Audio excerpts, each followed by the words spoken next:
Hello friends, इस video में हम class 10th NCERT math book का एक्सरसाइज 1.3 स्टार्ट करेंगे। लेकिन क्वेश्चंस को स्टार्ट करने से पहले हम कुछ इंपॉर्टेंट कॉन्सेप्ट और कुछ इंपॉर्टेंट थ्योरम्स को समझेंगे जो कि क्वेश्चंस को सॉल्व करने में हमारी हेल्प करेंगे। तो आइए देखते हैं पहला कॉन्सेप्ट क्या है। सबसे पहले समझेंगे रेशनल नंबर। चलिए देखते हैं कि रेशनल नंबर क्या होते हैं। वैसे तो हमें पता है, फिर भी एक बार रिकॉल कर लेते हैं। कोई भी नंबर जिसे P/Q की फॉर्म में लिखेंगे और Q क्या है, वो ज़ीरो के बराबर नहीं होगा। ठीक है, पहला पॉइंट तो ये है। अब दूसरा क्या है कि P और ये Q है आर इंटीजर। P और Q क्या होने चाहिए, इंटीजर होने चाहिए। ठीक है, अब देखिए मैं एग्जांपल लेती हूँ। जैसे कि 2/5, यहाँ पर 2 भी इंटीजर है और 5 भी इंटीजर है, तो ये पूरा क्या बन गया, रेशनल नंबर। और एग्जांपल लेते हैं 13/12, यहाँ पर 13 भी इंटीजर है, 12 भी इंटीजर है, तो क्या बन गया, रेशनल नंबर। अब क्या ये रेशनल नंबर है, देखिए इस 2 को हम कैसे लिख सकते हैं, 2/1, तो ये भी क्या बन गया, rational number.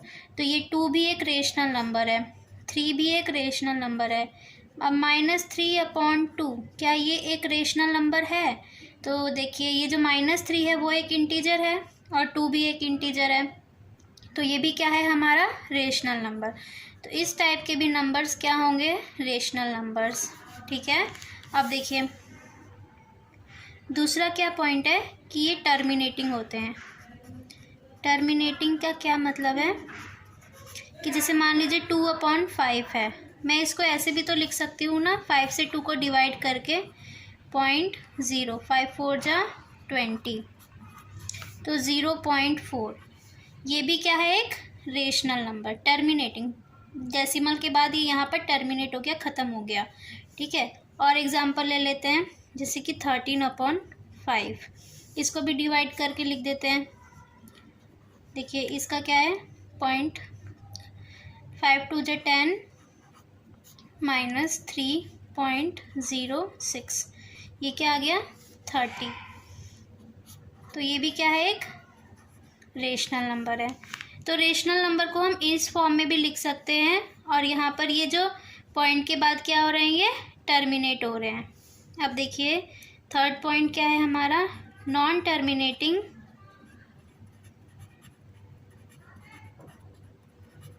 And repeating. Non terminating and repeating का क्या मतलब है, रिपीटिंग को हम रिकरिंग भी लिख सकते हैं। तो देखिए जैसे मान लीजिए कि 10/3 है, ठीक है, तो देखिए अगर मैं 3 से 10 को डिवाइड करती हूँ तो क्या आएगा, 3 3 ज़ा 9 -1, यहाँ हम पॉइंट लगाएंगे तो यहाँ एक ज़ीरो उतार लेंगे, फिर 3 3 ज़ा 9 -1, पॉइंट लगा हुआ है तो एक और ज़ीरो, फिर 3 3 ज़ा 9, फिर यहाँ 1, दोबारा से हम ज़ीरो उतारेंगे, फिर 3 3 ज़ा 9 -1, तो ऐसे ही ये क्या आता जाएगा, 3 3 3 आता जाएगा।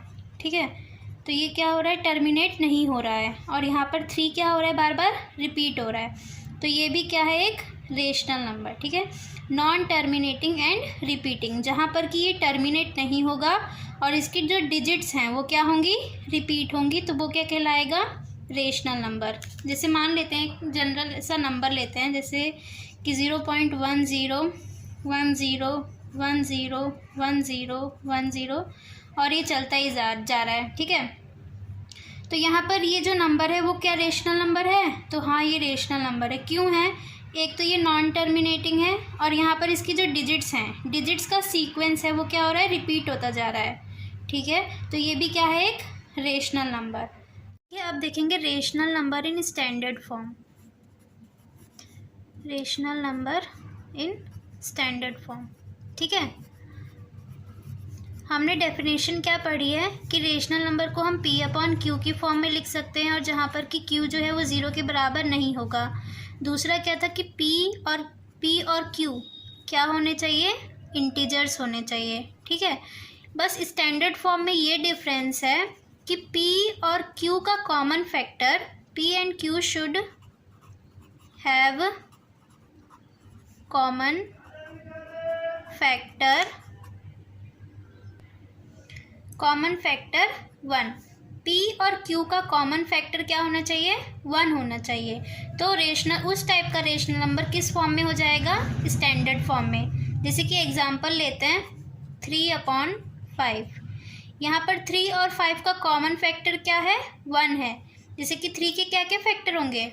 3 के फैक्टर्स हम देखते हैं 1 × 3, और 5 के क्या क्या फैक्टर होंगे? 1 × 5। तो दोनों के कॉमन फैक्टर क्या आ गए? 1।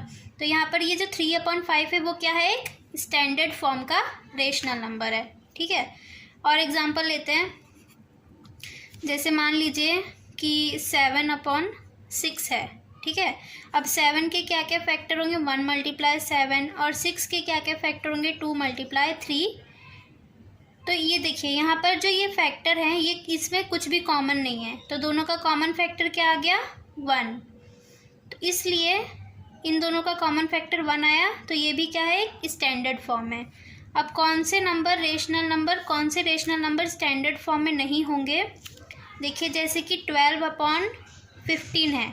ठीक है, तो 12 के क्या क्या फैक्टर होंगे? 2 × 2 × 3, और 15 के क्या क्या फैक्टर होंगे? 5 × 3। इन दोनों का कॉमन फैक्टर क्या आ रहा है? 3 आ रहा है। तो ये क्या है? एक रेशनल नंबर तो है, लेकिन स्टैंडर्ड फॉर्म में नहीं है। तो इस टाइप के रेशनल नंबर जिनका कॉमन फैक्टर 1 नहीं होगा, उनको हम क्या बोलेंगे? Rational number in equivalent form. तो ये रेशनल नंबर किस फॉर्म में है? इक्विवेलेंट फॉर्म में है। ठीक है, इस रेशनल नंबर को हम स्टैंडर्ड फॉर्म में चेंज कर सकते हैं। कैसे करेंगे? देखिए, जैसे 12 और 15 का कॉमन फैक्टर क्या था? 3 था। तो हम इन दोनों नंबर्स को क्या करेंगे? 3 से डिवाइड कर देंगे। तो 3 की टेबल में 12 कितनी बार में आता है? 3 × 4 = 12, और 15 कितनी बार में आता है? 5 बार में। अब 4 और 5 का कॉमन फैक्टर क्या है? 1 है। तो ये क्या है? एक rational number in standard form. Rational number in standard form. ठीक है, और ये है rational number in equivalent form.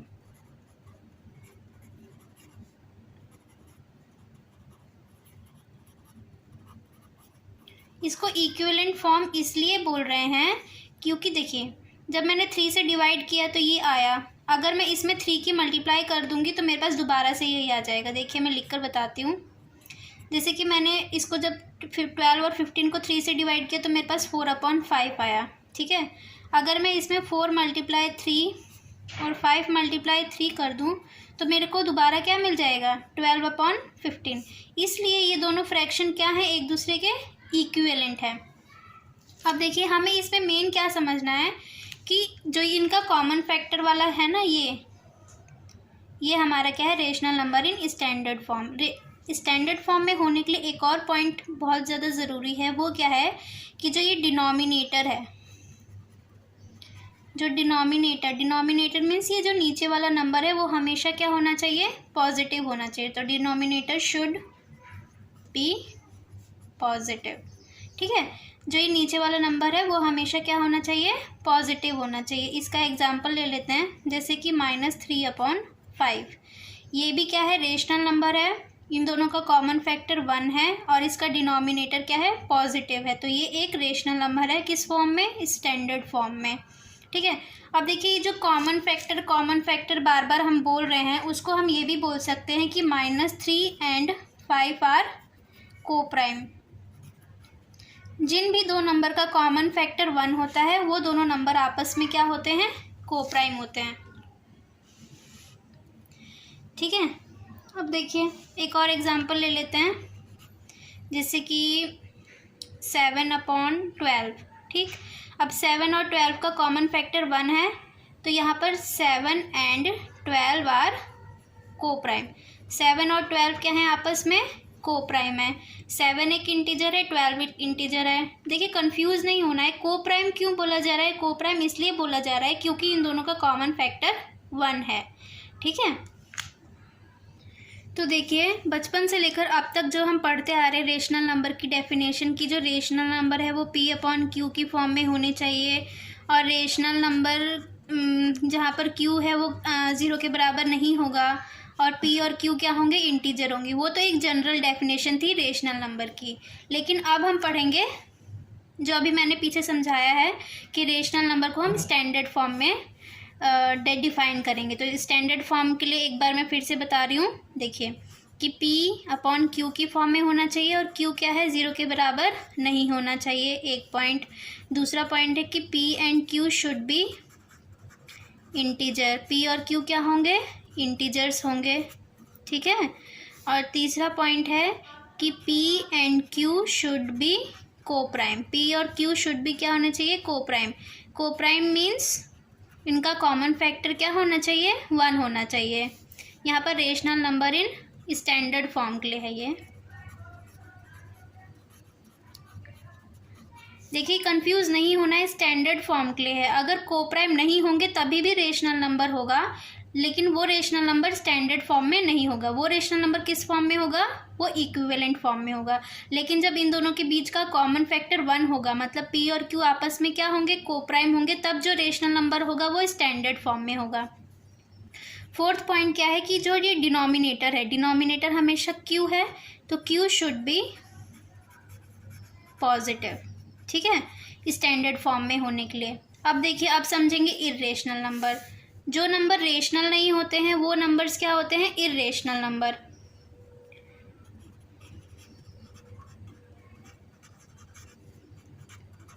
Irrational number के लिए क्या है कि ये p/, इसको हम can't be expressed in the form p/q where q is not equal to 0। Irrational numbers को हम p/q की फॉर्म में नहीं लिख सकते हैं, और जहाँ पर कि q क्या है, q 0 के बराबर नहीं होता है और p और q क्या होते हैं, इंटीजर्स होते हैं, ठीक। अब देखिए दूसरा नंबर क्या होता है, जो इरेशनल नंबर्स होते हैं वो नॉन टर्मिनेटिंग होते हैं एंड नॉन रिकरिंग होते हैं। नॉन रिकरिंग होते हैं, देखिए जैसे रिकरिंग या फिर नॉन रिपीटिंग, मतलब इनमें जो डिजिट्स हैं वो रिपीट नहीं होंगी। जैसे मानिए कि 0.3648156384 ये चलता जा रहा है, ठीक है। तो ये एक नंबर है जो कि टर्मिनेट नहीं हो रहा है, तो नॉन टर्मिनेटिंग हो गया। अगर टर्मिनेट नहीं हो रहा है तो नॉन टर्मिनेटिंग हो गया। अब देखिए नॉन रिकरिंग या फिर नॉन रिपीटिंग को, नॉन रिकरिंग, रिकरिंग के लिए मैंने रिपीटिंग लिखा है, तो नॉन रिकरिंग या फिर नॉन रिपीटिंग कब होगा, जैसे मानिए ये 3 है, ये 3 आ रहा है, लेकिन यहाँ पर जो नंबर्स का सीक्वेंस है वो रिपीट नहीं हो रहा है ना। तो इस टाइप के नंबर्स क्या कहलाएंगे, इरेशनल नंबर, जो कि होंगे non terminating and non recurring. अब देखिए एक और पहचान है इरेशनल नंबर्स की कि किसी भी प्राइम नंबर को, p क्या है, एक प्राइम नंबर, अगर हम उसको रूट में लिखते हैं तो वो क्या कहलाएगा, इरेशनल नंबर। ये क्या है, एक इरेशनल नंबर। याद रखना है कि ये p है एक प्राइम। अगर देखिए √2 ये क्या कहलाएगा, इरेशनल नंबर। √3 ये भी क्या होगा, इरेशनल नंबर। लेकिन अब देखिए √4, क्या √4 इरेशनल नंबर होगा, तो √4 इरेशनल नंबर नहीं होगा, ठीक है। क्यों नहीं होगा, क्योंकि जो ये 4 है, 4 प्राइम नंबर नहीं है। 4 कौन सा नंबर है, 4 एक कंपोजिट नंबर है। अगर हम इसको ऐसे लिखेंगे तो इसका आंसर क्या आ जाएगा, 2 आ जाएगा, और 2 को हम 2/1 लिख सकते हैं, है ना। तो हमने √4 को p/q की फॉर्म में लिख दिया है, तो वो ये क्या है, एक रेशनल नंबर।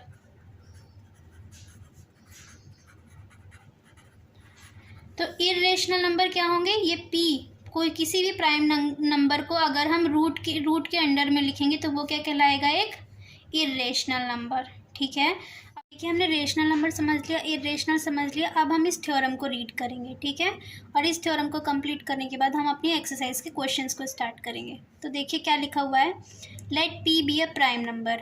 p क्या है, एक प्राइम नंबर है। इफ़ p डिवाइड्स a, अगर जो p है वो a स्क्वायर को डिवाइड करता है, if p divides a square then p divides a, तो p क्या करेगा, p a को भी डिवाइड करेगा। मतलब अगर p a स्क्वायर को डिवाइड करता है देन p डिवाइड्स a, तो p a को भी डिवाइड करेगा where a is a positive integer, जहाँ पर कि a क्या है, एक पॉजिटिव इंटीजर है।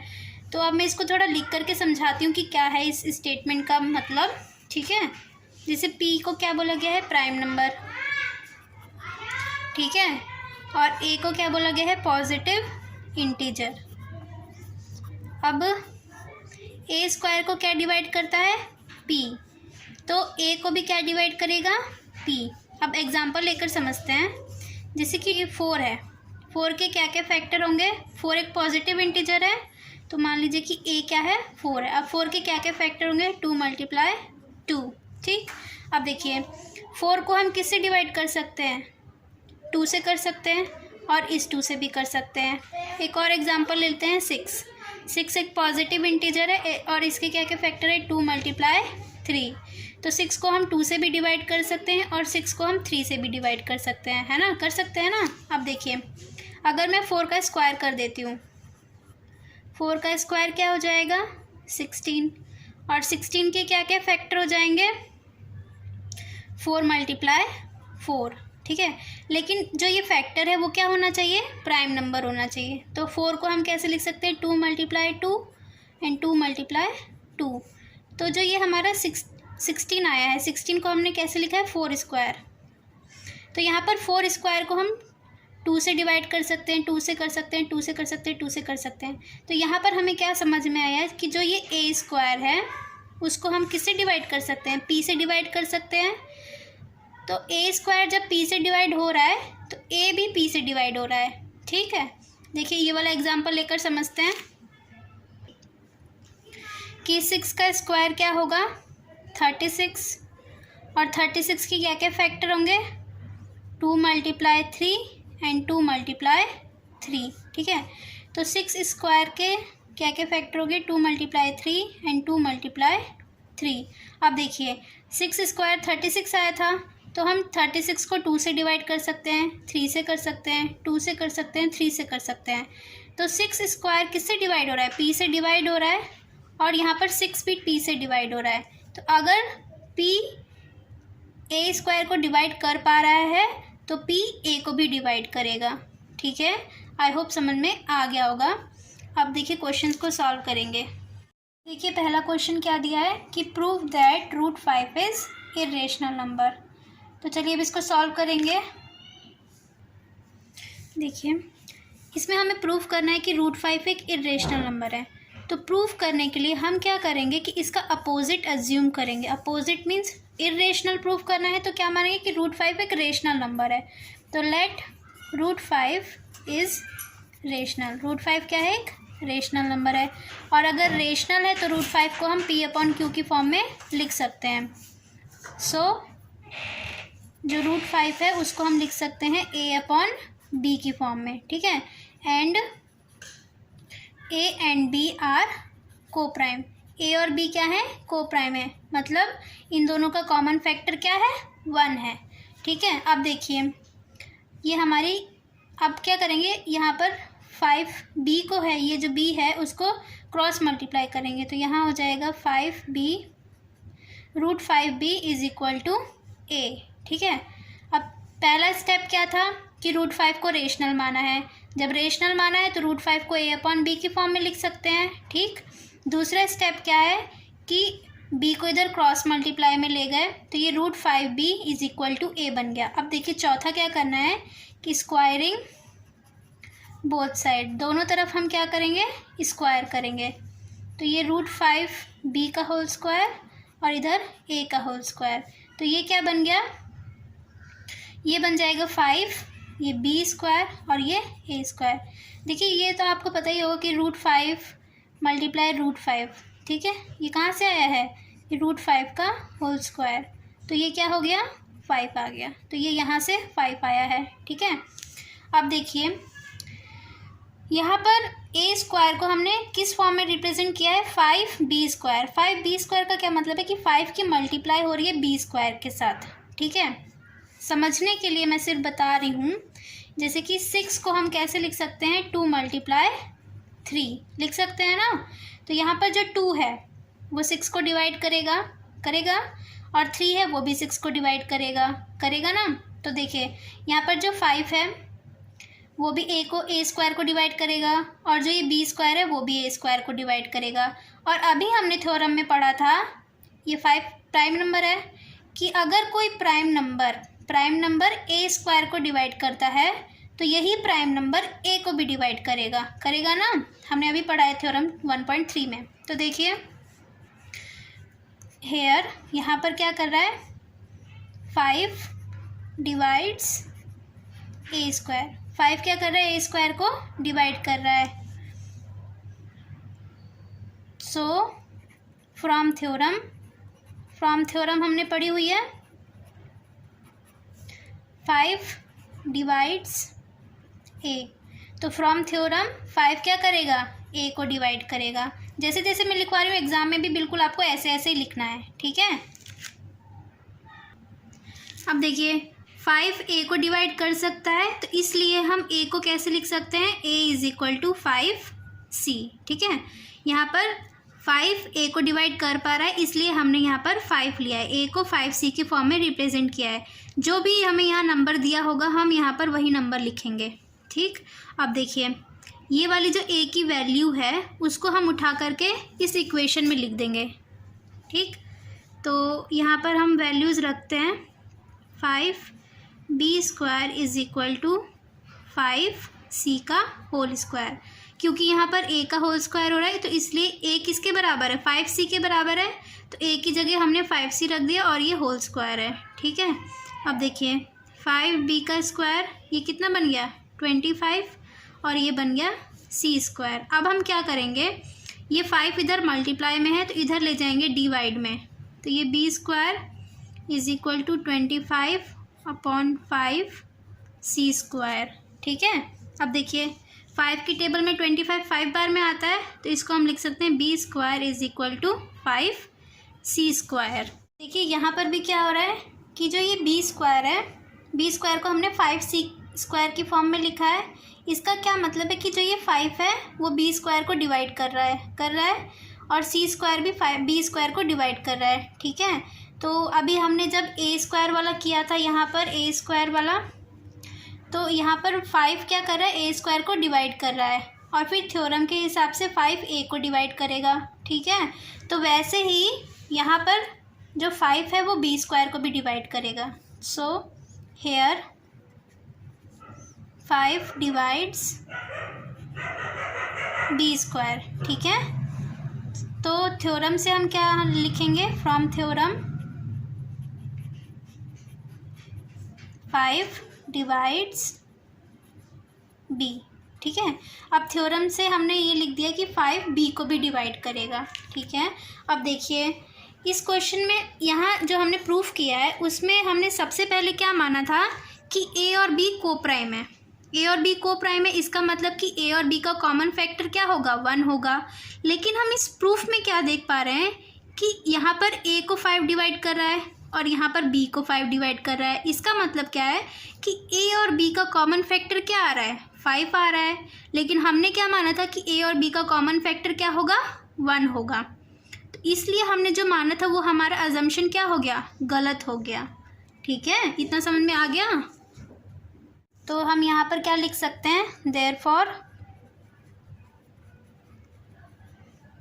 a and b have 5 as common factor, ठीक है। कि a और b का कॉमन फैक्टर क्या है, 5 है। लेकिन हमने क्या माना है कि a और b का कॉमन फैक्टर 1 है। तो ये क्या करेंगे, यहाँ पर लिखेंगे फिर this contradict the fact that a and b are coprime. ये क्या कॉन्ट्राडिक्ट कर रहा है, ये हमारे फैक्ट को कॉन्ट्राडिक्ट कर रहा है कि a और b को प्राइम है। हमने स्टार्टिंग में ही माना था कि a और b को प्राइम है, लेकिन हम इस सॉल्यूशन में देख पा रहे हैं कि a और b का कॉमन फैक्टर 5 आ रहा है। तो ये कॉन्ट्राडिक्शन क्यों आया है, ये कॉन्ट्राडिक्शन इसलिए आया है क्योंकि हमने जो एजम्पशन किया था कि √5 एक रेशनल नंबर है, हमारा वो एजम्पशन ही गलत है, ठीक है। तो हम यहाँ पर क्या लिख सकते हैं कि दिस कॉन्ट्राडिक्शन ये कॉन्ट्रडिक्शन क्यों हुआ है? क्योंकि हमने अजम्पशन जो माना था कि √5 एक रेशनल नंबर है वो गलत है, तो ये कॉन्ट्रडिक्शन इस वजह से आया है। तो उसी लाइन को हम लिखेंगे कि this contradiction has arisen because of our incorrect assumption. हमारे गलत अजम्पशन की वजह से ये कॉन्ट्रडिक्शन आई है। ठीक है, क्या है हमारा incorrect assumption? That √5 is rational. That √5 is rational, ये हमारा क्या है? इनकरेक्ट अजम्पशन है। सो इसलिए हम क्या कंक्लूड कर सकते हैं? So we conclude that √5 is rational. तो हम ये कंक्लूड कर सकते हैं कि √5 क्या है? एक इर्रेशनल नंबर है। ठीक है, एक नेक्स्ट क्वेश्चन क्या लिखा है कि प्रूव दैट 3 + 2 √5 इज़ इर्रेशनल। यहाँ पर हमें 3 + 2 √5 को इर्रेशनल प्रूफ करना है। ठीक है, तो चलिए सॉल्व करते हैं इसको। देखिए, जैसे हमने पहला वाला क्वेश्चन किया था कि पहले अपोजिट मान लिया था कि इर्रेशनल प्रूफ करना है, तो इस पूरे को हम क्या मान लेंगे कि ये एक रेशनल नंबर है। ठीक है, तो यहाँ देखिए, लेट 3 + 2 √5 इज़ रेशनल। इसको हमने क्या मान लिया? रेशनल। तो रेशनल माना है, तो 3 + 2 √5 को हम कैसे लिख सकते हैं? P/Q की फॉर्म में। तो P यहाँ पर A है और Q क्या है? B है। और A और B क्या है? आपस में कोप्राइम है। Where A and B are coprime. Coprime means इन दोनों का कॉमन फैक्टर 1 है। ठीक है, अब देखिए, अब क्या करेंगे? ये यहाँ पर 3 प्लस में है, तो इधर ले जाएंगे इसे।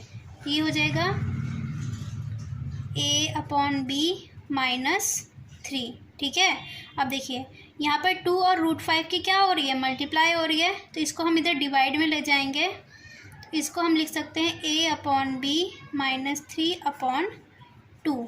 ठीक, अब देखिए, ये एक रेशनल नंबर है और ये भी रेशनल नंबर है। ठीक, रेशनल नंबर में से अगर हम कुछ माइनस करते हैं, किसी रेशनल नंबर को माइनस करते हैं, तो हमारे पास रिजल्ट क्या आता है? रेशनल ही आता है ना। और ये पूरा एक रेशनल नंबर हो गया। तो जब रेशनल नंबर को रेशनल नंबर से डिवाइड करेंगे तभी भी रिजल्ट क्या आएगा? रेशनल नंबर ही आएगा।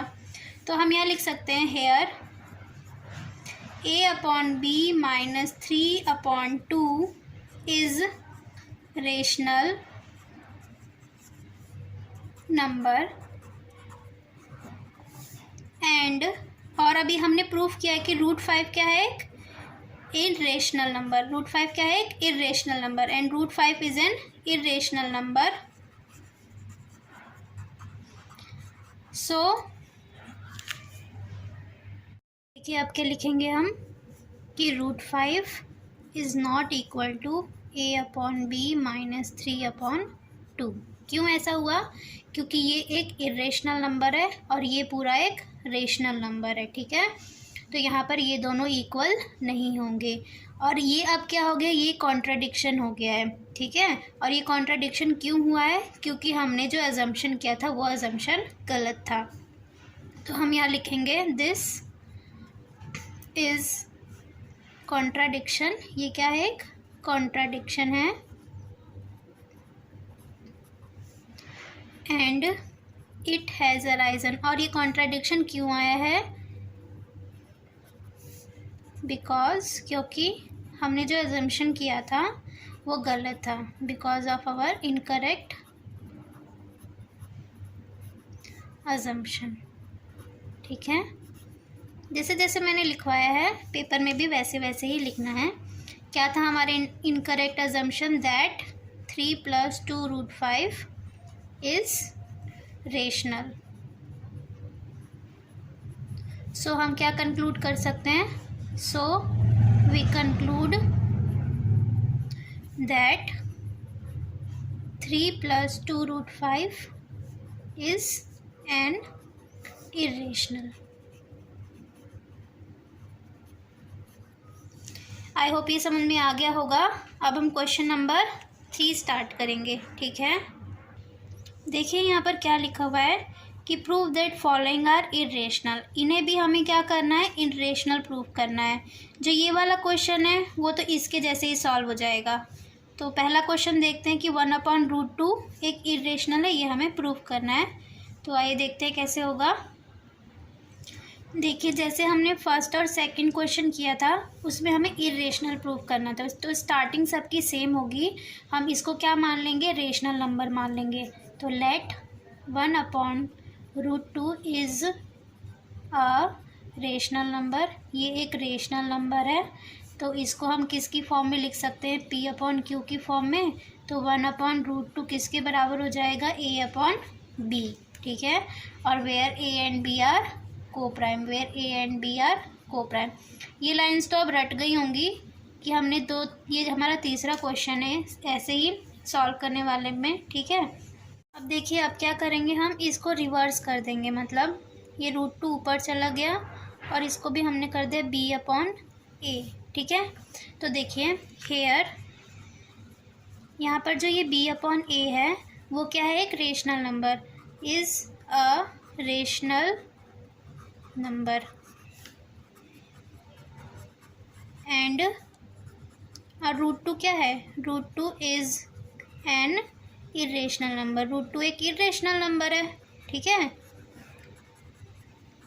तो इससे हम क्या लिख सकते हैं कि जो ये √2 है is not equal to B/A, ठीक है। तो जो ये √2 है वो B/A के बराबर नहीं होगा। क्यों नहीं होगा, क्योंकि √2 एक इरेशनल नंबर है और B/A एक रेशनल नंबर है। तो हम यहाँ लिख सकते हैं दिस, ये क्या हो गया, कॉन्ट्राडिक्ट हो गया है ना। सो ये क्या हो गया, दिस इज़ अ कॉन्ट्राडिक्शन, ये क्या है, एक कॉन्ट्राडिक्शन है। एंड इट हैज़ अराइजन, और ये कॉन्ट्राडिक्शन क्यों आया है, क्योंकि हमारा अजम्पशन क्या था, गलत था। It has arisen because of our incorrect assumption, हमारा अजम्पशन क्या था, गलत था, इसलिए ये कॉन्ट्राडिक्शन अराइज हुआ है। क्या था हमारा गलत assumption, that 1/√2 is rational number.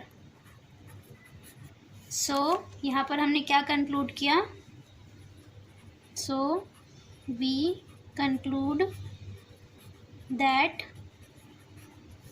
1/√2 is an irrational number, ठीक है।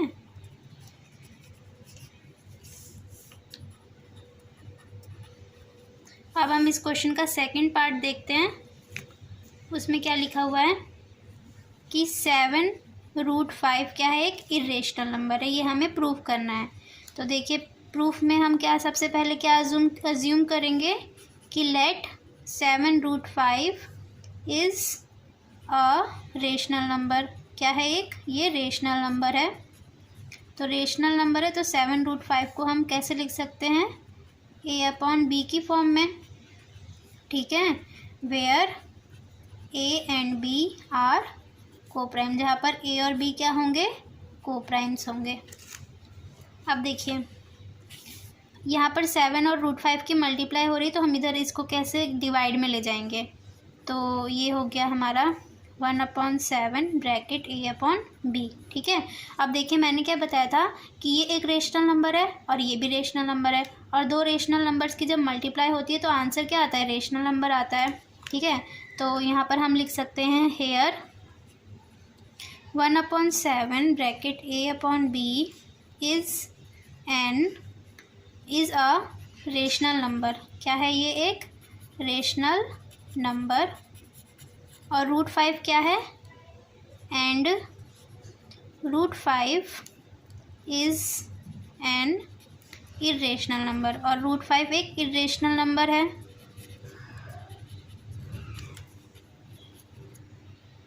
सो यहाँ पर जो √5 है वो इसके बराबर नहीं होगा। तो ये क्या हो गया, कॉन्ट्राडिक्शन हो गया कि पहले तो हम बोल रहे थे कि इक्वल है और यहाँ पर इक्वल नहीं आ रहा है।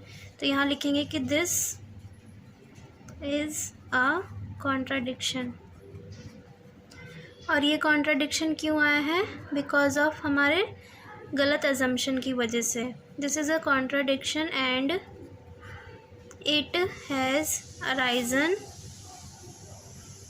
Because of our incorrect assumption. हमारे गलत अजम्पशन की वजह से ये कॉन्ट्राडिक्शन आया है, ठीक है। और हमारा गलत अजम्पशन क्या था? That 7√5 is a rational number. तो हम यहाँ पर क्या कंक्लूड कर सकते हैं इस सॉल्यूशन से? सो वी कंक्लूड दैट 7√5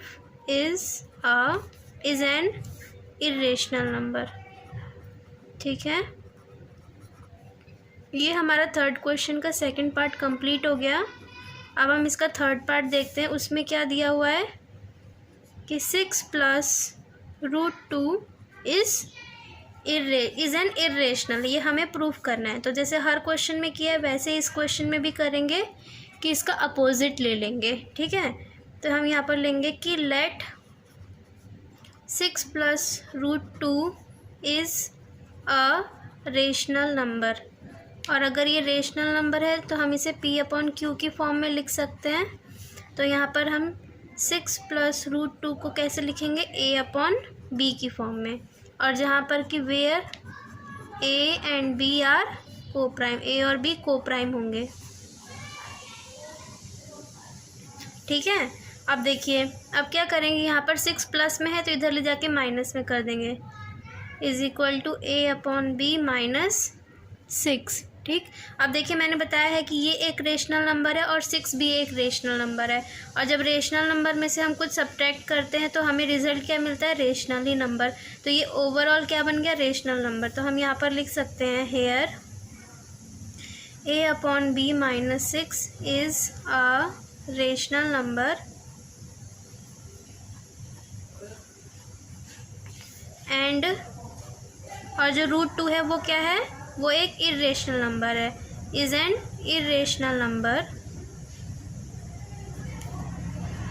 अब ये रेशनल है और ये इर्रेशनल है, तो वो ये दोनों एक दूसरे के बराबर नहीं हो सकते, ठीक है। तो यहाँ पर हम क्या लिखेंगे कि √2 is not equal to A/B - 6। तो देखिए, अब यहाँ पर क्या हो गया? कॉन्ट्राडिक्शन हो गया। मतलब पहले तो हम इक्वल बोल रहे हैं और अब यहाँ पर इक्वल नहीं आ रहा है। तो ये क्या है? This is a contradiction.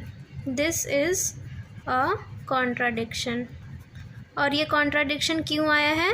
Because of हमारे गलत अजम्पशन की वजह से। This is a contradiction because of our incorrect assumption, ठीक है। और हमारा इनकरेक्ट अजम्पशन क्या था? That 6 + √2 is a rational number. तो अब क्या हम कंक्लूड करें इस सॉल्यूशन से? So we conclude that 6 + √2 is an irrational number, ठीक है। आई होप ये समझ में आ गए होंगे सारे क्वेश्चंस। सारे क्वेश्चन मिलते जुलते हैं, बस थोड़ा बहुत डिफरेंस है। पहली लाइन तो सब में ही सेम है कि सबसे पहले अगर हमें इर्रेशनल प्रूफ करना है तो हम उस नंबर को रेशनल मान लेंगे। फिर रेशनल मानेंगे तो A/B की फॉर्म में लिख सकते हैं। फिर इधर हमारे लेफ़्ट हैंड की तरफ हमें सिर्फ इर्रेशनल नंबर को रखना है और बाकी सारे नंबर्स को इधर लेते जाना है, ठीक है। उसके बाद जो ऑपरेशन हो रहा होगा उसके हिसाब से इधर वाला नंबर रेशनल हो जाएगा और इधर वाला नंबर इर्रेशनल होता है। और इर्रेशनल और रेशनल कभी भी एक बराबर नहीं हो सकते, तो इसलिए यहाँ पर नॉट इक्वल टू आ जाएगा। और पहले इक्वल टू है और बाद में नॉट इक्वल टू है, तो इस वजह से ये क्या हो रहा है? कॉन्ट्राडिक्शन हो रहा है। और ये कॉन्ट्राडिक्शन क्यों हो रहा है? क्योंकि हमारा अजम्पशन गलत है कि हमने क्या माना है कि 6 + √2 इज़ अ रेशनल नंबर, ठीक है। इसी क्वेश्चन के साथ हमारा एक्सरसाइज 1.3 कंप्लीट हो गया है। आई होप आप लोगों को सभी क्वेश्चंस अच्छे से समझ में आ गए होंगे। अगर कोई डाउट होगा तो आप लोग कमेंट सेक्शन में लिखकर मुझसे पूछ सकते हैं, ठीक है। सभी क्वेश्चन इजी हैं वैसे तो, और एग्ज़ाम के पॉइंट ऑफ व्यू से भी इम्पॉर्टेंट है। क्वेश्चन पेपर में आपको 1-2 क्वेश्चन देखने को ज़रूर मिल जाएंगे इस एक्सरसाइज से, ठीक है। वीडियो पसंद आए तो प्लीज़ वीडियो को लाइक कीजिएगा, चैनल को सब्सक्राइब कीजिएगा, ओके। और पढ़ते रहिए और सभी क्वेश्चंस को अच्छे से रिवाइज़ कीजिए।